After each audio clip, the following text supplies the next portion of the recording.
सिलवासा में विकास के नाम पर पेड़ों की कटाई। सिलवासा नगर पालिका क्षेत्र में वन विभाग इन दिनों झंडा चौक क्षेत्र के सड़क के आसपास लगे घने पेड़ों को काट रहा है।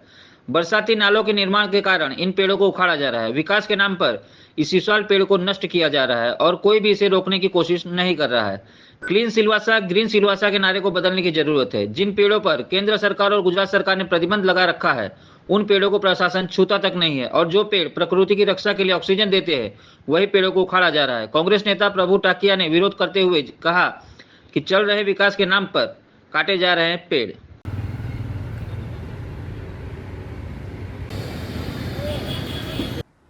હાલમાં જ હમણાં છેલ્લા એક બે દિવસથી સેલવાસમાં જોવાનું પાછું થયું કે ભાઈ વિકાસના નામ પર જે સ્માર્ટ સિટીના પ્રોજેક્ટ તહેત નગરપાલિકા વિસ્તારમાં હાલમાં જ રાષ્ટ્રપતિ મહોદય આવી ગયા તેના પહેલાં જ આપણા પોલીસ સ્ટેશન વિસ્તારના જે મોટા ઝાડો હતા એ કાપ્યા બાદ ફરી ઝાડ કાપવાનું અભિયાન દાદરાનગર હિલના પ્રશાસન દ્વારા શરૂ થઈ ગયું છે।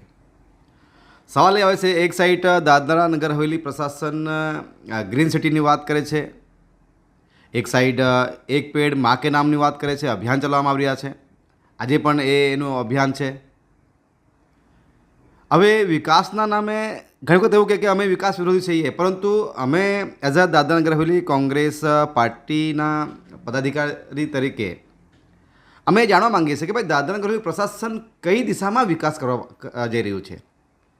જે વિસ્તારમાં વર્ષોથી જે ગ્રીન સિટી અને એક સાઈડ પર્યાવરણ ઇસ્યુઝ ઊભા થઈ રહ્યા છે, જ્યારે વિકાસના નામ પર નગરપાલિકા વિસ્તારમાં સ્માર્ટ સિટીના તહેત જે આડેધડ જે ઝાડો કાપી રહ્યા છે અને અમને જે રિપોર્ટ મળ્યા છે કે ભાઈ કમસે કમ 1,500 થી 2,000 જેટલા ઝાડો કાપવાની તૈયારી છે આ લોકોની। તો હવે આ જે હવે વિકાસની વાત કરવામાં આવે છે, ભાઈ પૂરા દેશમાં વિકાસ થઈ રહ્યો છે અને મેટ્રો સિટીમાં પણ વિકાસ થઈ રહ્યો છે। અમે ગુજરાત કે મહારાષ્ટ્રમાં જે આ વિસ્તારમાં ફરવા જઈએ છીએ જોઈએ છીએ ત્યારે મોટી સિટીઓમાં બી ઝાડોને બચાવીને રોડ કે જે કંઈક પણ ડેવલપમેન્ટનું કામ કરવાના આવે છે એ કરી રહ્યા છે, પરંતુ દાદરાનગર હવેલીનું પ્રશાસન સ્માર્ટ સિટીના પ્રોજેક્ટ તહેત જે આડેધડ જે ઝાડો કાપી રહ્યા છે એનાથી ખૂબ જ આવનાર દિવસોમાં પર્યાવરણને નુકસાન થઈ રહ્યું છે અને એનો બિલકુલ અમે એનો વિરોધ પણ કહીએ છીએ।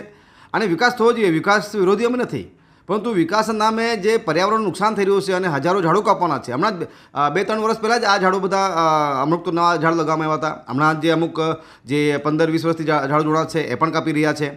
તો એ હિસાબથી જોવા જોઈએ તો દાદરાનગર હવેલીમાં આખું પૂરા જો ઝાડ જો કાપી નાખવાના, તો પછી જે આવનાર દિવસમાં જે ગરમીના સમયમાં જે નાના નાના વેપારીઓ ઝાડ નીચે બેસીને વેપાર કરતા હતા કે પછી જે કંઈક તડકો હોય ત્યારે કોઈક ઝાડની નીચે બેસી ઊભી રહેવાની સાયો હતો, તો એ જ એવી જગ્યા પર જે દાદરાનગર હવેલી પ્રશાસન જે વિકાસના નામ પર જે ઝાડો કાપી રહ્યા છે બિલકુલ નિંદનીય છે।